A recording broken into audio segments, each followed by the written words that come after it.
Entertain, if you will, the idea that there are powerful forces at work in this world with the motivation to take advantage of this very compelling and popular but false view of prophecy, a juxtaposed 70th week of Daniel.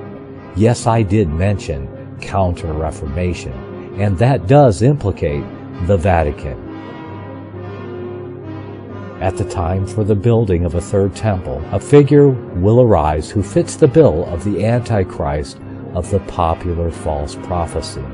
This Antichrist character will follow the popular view close enough to be accepted by adherents to this futurist left-behind view, to be identified as the true Antichrist, while at the same time he will, through popular media manipulation, be accepted by the world as a peacemaker when he makes a Mideast peace deal to include the building of a third temple.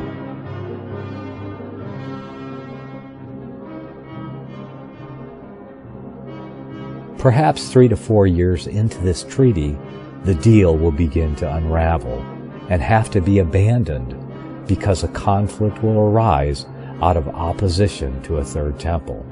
The deal will be broken. Islam will not have a third temple, so any deal with their leadership to allow it is doomed from the start. The Vatican cannot allow it to be completed because any sacrifice other than their bloodless sacrifice of transubstantiation is unacceptable. Only Orthodox Jewry desire the third temple as true believers.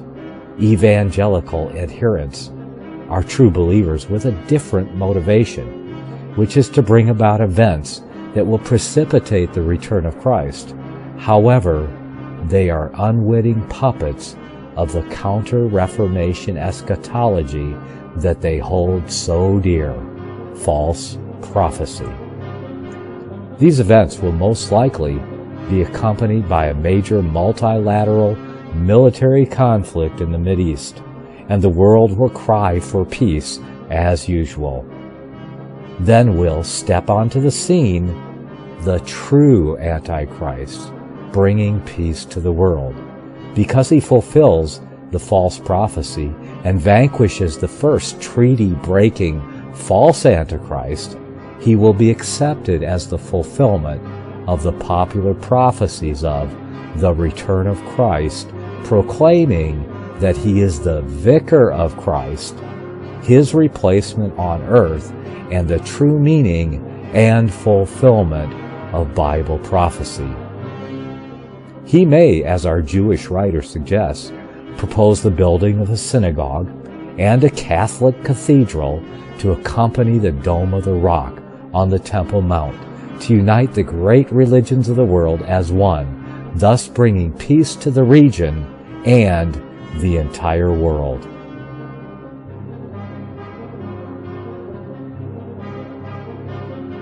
For there shall arise false Christs and false prophets, and shall show great signs and wonders, insomuch that, if it were possible, they shall deceive the very elect. Matthew 24:24. The fulfillment of this false prophecy will delude the entire world, and even the elect, if it were possible. True Bible believers will suddenly be the majority dissenters and will be blamed for all the ills of the new social order. And eventually social justice will require that they be put to death for the good of the whole. This has happened before. It was called the Inquisition. The Bible tells us that it will happen again.